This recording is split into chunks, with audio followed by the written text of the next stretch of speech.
Hello अस्सलाम वालेकुम and welcome back to my YouTube channel. उम्मीद करती हूँ आप सब खैरियत से होंगे, ठीक ठाक होंगे और बहुत अच्छे होंगे और तमाम पुरस्कार हरकतों से बहुत बहुत बहुत महफूज होंगे। जो मेरे चैनल पे न्यू हैं और अगर अभी तक आपने सब्सक्राइब नहीं किया तो जल्दी जल्दी से सब्सक्राइब के बटन को हिट कर दें, बेल आइकन को आपने प्रेस कर देना है ताकि आपको मेरी वीडियोस की नोटिफिकेशन फ़ौरन से पहले मिल जाया करे। और जो आज की वीडियो है वो काफ़ी मेरे लिए सैड है, ट्रॉमेटाइजिंग है और आखिर में जो मैं सेगमेंट करूँगी वो आप लोगों ने लाजमी सुनना है। उसका एक बहुत बड़ी नसीहत है उसमें, हर इंसान के लिए, चाहे वो मर्द है, औरत है, बच्चा है, बूढ़ा है, हर एज ग्रुप के बंदे के लिए उसमें एक बहुत बड़ी नसीहत है।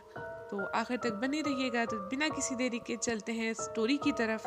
तो लाइट्स ऑफ करें, पॉपकॉर्न्स लें, ब्लैंकेट्स लें and let's get into the video. अस्सलाम वालेकुम। अल्लाह हम सबको सोच समझकर फैसला करने की तौफीक अता करे। आज का वाक़या सईद रफ़ीक साहब ने भेजा है। ये कहते हैं कि मैंने ज़िंदगी बहुत मज़े में गुजारी और ज़िंदगी तकरीबन हर रंग ही जिए। मैं यूनिवर्सिटी में पढ़ता था लेकिन मेरी एज यूनिवर्सिटी वाले बच्चों जितनी नहीं थी। मैं खुद बच्चों का बाप था। बस जहाँ जॉब करता था वहाँ प्रमोशन के लिए मैंने मज़ीद स्टडीज़ का सोचा और शुरू कर दी।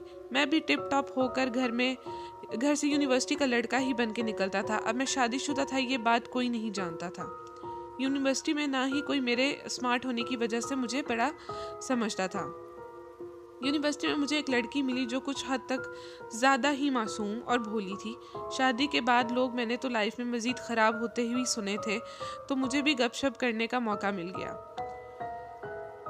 अब गपशप लगाते हुए उसे दोस्ती कर लिया और घर में कुछ ना पता चला, ना ही उसको बताया कि मैं शादीशुदा हूँ, क्योंकि मेरी नीयत सही नहीं थी। आहिस्ता आहिस्ता वह मुझ पर ट्रस्ट करती गई और मैं क्योंकि इन कामों में एक्सपर्ट हो चुका था, शादी के बाद तो मुझे कोई डर नहीं लगता था दिल की बात करने में। ऐसे ही मैंने एक दिन क्लास में उसको अकेले देखकर अपनी पसंद का इजहार कर दिया। तो उसने मुझे रो के बताया कि मैं अपने मामी मामी के घर में रहती हूँ और रोज़ाना उनसे लड़के मार खा के यूनिवर्सिटी आती हूँ। अब ये बातें मैं उस टाइम इतने गौर से ना सुनी और उसको निगलेक्ट कर दिया। और मैंने उसे बोला कि हर कोई ही दुखी है इस दुनिया में, कोई भी खुश नहीं है, और जो खुश है वो सिर्फ एक खुश फहमी में है। जिस दिन उनकी खुश फहमी टूटेगी उस दिन वो भी उदास हो जाएंगे, वरना इस दुनिया में कोई भी खुश नहीं है। ये कह के मैंने उसको चुप करवा दिया और मैं उससे मुलाकात करता रहा। हम अपने दोस्त के ड्राइंग रूम में मुलाकात करते थे। अब मुझे उसके साथ मुलाकातें करते हुए साल से ज़्यादा हो गया था और मेरी यूनिवर्सिटी का भी एंड था तकरीबन, और कहीं ना कहीं उससे भी दिल भर चुका था। अपने फादर इन लॉ के दिए हुए घर में रहता था जिसका यूनिवर्सिटी में किसी को नहीं पता था। मैं अपने सारे मतलब उससे पूरे कर चुका था। अब मेरे लिए वो परेशानी के अलावा कुछ नहीं थी। खैर, डिग्री मिली मुझे और मैंने शुक्र किया। अब मेरे ना चाहते हुए भी उसे अपने घर बात करके मुझे अपने मामू से मिलवा दिया, जो कि मेरे लिए और परेशानी की बात थी। फिर मामू के जाने के बाद उसने मुझे अपने जिस्म पर निशान दिखाए और कहा कि मैंने तुम्हारे पीछे अपने मामू मामी से कल बहुत मार खाई है, अब जल्दी रिश्ता लेकर आ जाना वरना वो मुझे घर से निकाल देंगे। खैर, मैंने उस बेचारी से एक बार फिर अपने दोस्त के डाइनिंग रूम में लास्ट टाइम मुलाकात की, जहां हम अक्सर मिला करते थे, और दिल में कहा चल दफ़ा हो अब। और फिर मैं यूनिवर्सिटी को और उसको दिल में पक्का अल्लाह हाफिज कर दिया और अपनी जॉब करने लगा, और मेरी प्रमोशन भी हो गई और डिग्री का मुझे खूब फ़ायदा भी हुआ। अब मुझे घर में वो लड़की नज़र आने लगी। अभी ऐसा एक दो बार ही हुआ तो मैं बहुत परेशान हो गया। खैर, बहुत ख्वाबों में मैं उसे पहले भी देखा करता था, लेकिन अब खौफ सा आने लगा था कि कहीं उसको मेरे घर का ना पता चल चुका हो और वो सच में कहीं मेरे घर ना आ जाए। खैर, उसका मैंने अपने और उसके एक दोस्त से पूछा, तो एज़ यूजुअल उसने पहले मुझे गालियों से नवाजा कि बेटा कहाँ था इतने अरसे तक। और उसके बाद थोड़ी गपशप के बाद मैंने उससे पूछा कि वो लड़की कहाँ होती है, तो उसने मुझे कहा कि भाई उसका एक्सीडेंट हो गया था। वो मुझे पिछले 2 महीने से लगातार तेरे बारे में मैसेज करती थी, कॉल करती थी कि वो कहाँ पे है, और मैं उसे यही कहता था कि मुझे नहीं पता, मेरा भी उससे कोई ताल्लुक़ नहीं है और मैं भी जॉब में मसरूफ़ बंदा, मैं अब तेरे पीछे तो लग नहीं सकता था और ना ही तेरे पीछे पुलिस लगवा सकता था कि तू कहाँ गया भाई, किधर गायब हो गया। खैर, मैंने उसे बहुत अफसोस किया और बोला कि उसकी कब्र कहाँ है, कल मैं आता हूँ तेरी तरफ, मुझे ले जाई वहाँ। खैर, दोस्त मुझे उसकी कब्र पे ले गया। मैंने वहाँ माफ़िया मांगी, अल्लाह से तौबा की और गोरकन को कहकर कब्र पक्की करवाई। उसका नाम, डेट ऑफ बर्थ लिखवाया। अब कब्रिस्तान से वापसी पर मगरिब हो गई। मैं दुनियादार सा बंदा, मैं मुड़ मुड़ के कब्र को देख रहा था। दोस्त ने कहा, बंदा बन कब्रिस्तान में पीछे मुड़ मुड़ कर नहीं देखते। खैर मैंने कब्रिस्तान रोज़ रोज़ जाना शुरू कर दिया। फिर दोस्त ने समझाया कि ना जाया कर ज़्यादा। खैर एक बार वाइफ ने भी गुस्सा किया कि तुम कहाँ ये रोज़ रोज़ जाते हो। अब मुझे वो नज़र आने लगी और बाकायदा मैं उसको फ़ील कर पाता था, देख पाता था, और मेरी दिमागी हालत भी ख़राब हो गई थी। काफ़ी हद तक मैंने यूनिवर्सिटी के दोस्तों को सब बता दिया, जिसके डाइनिंग रूम में मैं उसे मिला करता था, कि मैंने उस लड़की के साथ जुल्म किया है। कहीं ये इस फिल्मों की तरह उसकी रूह तो नहीं जो मेरे पीछे लग गई है या मुझसे बदला लेना चाहती है। तो मुझे मेरे दोस्त ने बोला कि इस्लाम में रूह का कंसेप्ट ऐसा नहीं है, वो बदला लेने या कुछ भी करने दुनिया में वापस नहीं आ सकती। पर मैं उसको देख पाता था, मैं महसूस कर पाता था वो क्या है। दोस्त ने कहा, कब्रिस्तान में एक गोरकन है, उसको एक नेक बाबा जी का पता है, तो हम उनके पास चलते हैं। अगले दिन हम रात के वक्त उनके पास जा ही रहे थे तो मुझे रास्ते में वो लड़की नज़र आई। मैंने अपने दोस्त को बोला कि वो देखो मुझे सामने से नज़र आ रही है। तो मेरा दोस्त भी काफ़ी खौफजदा हो गया और उसने गाड़ी रोकी और बोला कि भाई मैं नहीं जाता, इस तरह तो मत कर, मुझे तो मत डरा तू। तो फिर मैं उसके बाद चुप हो गया। लेकिन हम लोग बाबा जी के पास गए तो बाबा जी ने बताया कि मेरे पीछे वो कोई जिन्नी पड़ चुकी है और मैं इस कब्रिस्तान में पहले भी जा चुका हूँ। तो फिर मैंने काफ़ी दिमाग पर जोर डाला और मुझे याद आया कि हाँ, मैं एक दफ़ा इस कब्रिस्तान में बहुत पहले आया था।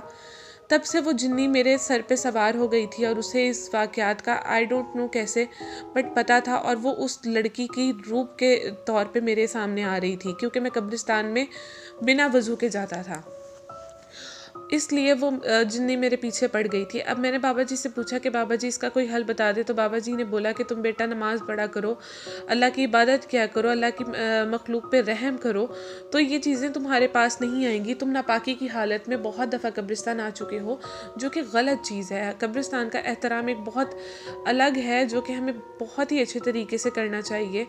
फिर मैंने बाबा जी की बातों पे अमल किया, ये सारी चीज़ें छोड़ दी और बिल्कुल इस्लाम की तरफ आ गया, तबलीगी जमातों की तरफ आ गया।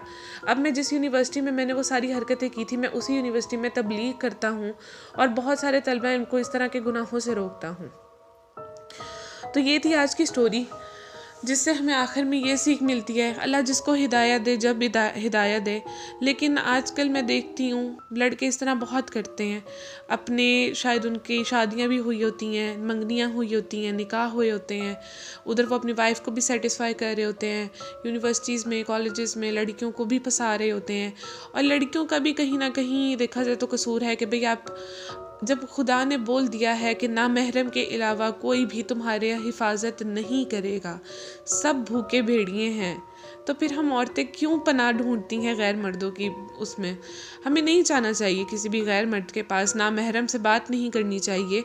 चलो ठीक है, हमारा जो कल्चर है, जो हमारी सोसाइटी है, उसमें को एजुकेशन एक बहुत आम चीज़ हो गई है। हम लोग ऑफिस में भी, हमने अगर आगे जाके फील्ड वर्क करना है तो हमने लड़कों से बात करनी है, ना महरम से बात करनी है, बट एक लिमिटेशंस दी हैं इस्लाम ने हमें उसकी भी, कि मर्दों से इस सख्त लहजे में बात करो कि उनको कोई गुमान ना रहे, उनको ये पता लग जाए कि एक शरीफ ख़ानदान की लड़की है। तो हम लोग को जब खुदा ने इतनी छूट दे दी है तो हम उस छूट का भी नाजायज़ फ़ायदा उठाते हैं। हमें नहीं करना चाहिए इस तरह।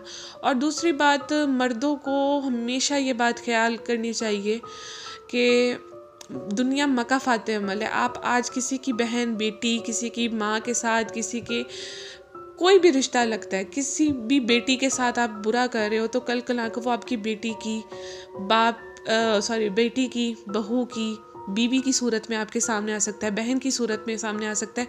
लेकिन कहीं ना कहीं मुझे भी ये जुल्म लगता है कि एक औरत के जुल्म का खामियाजा एक औरत ही क्यों उठाए, मर्द क्यों नहीं उठा सकता। मर्द को वो तकलीफ़ फिर भी उतनी नहीं होगी जितनी एक औरत को अपनी इज्जत के तार तार होने से तकलीफ होती है। मर्द को 4 दिन गैरत का कीड़ा जागेगा, उसके बाद उसका गैरत का कीड़ा सो जाएगा, ठीक है, और तकलीफ में पूरी ज़िंदगी एक औरत रहेगी। क्यों आखिरकार हम मर्दों की गलती का खामियाजा भी हम औरतों को भुगतना पड़ता है। मेरे लिए ये चीज़ नाइंसाफ़ी है और मेरे लिए मक्का फाते का अमल, ये वाला जो कंसेप्ट है, मेरे लिए बहुत ही वियर्ड है कि एक औरत का जुल्म दूसरी औरत ही उठाएगी। क्यों ऐसा नहीं होना चाहिए। जो जिसके साथ जैसा करे उसको उसी की सूरत में मिलना चाहिए मेरे हिसाब से। बाकी ये थी आज की वीडियो, और हमें प्लीज़ एक दूसरे का हमें बहुत ख्याल करना चाहिए।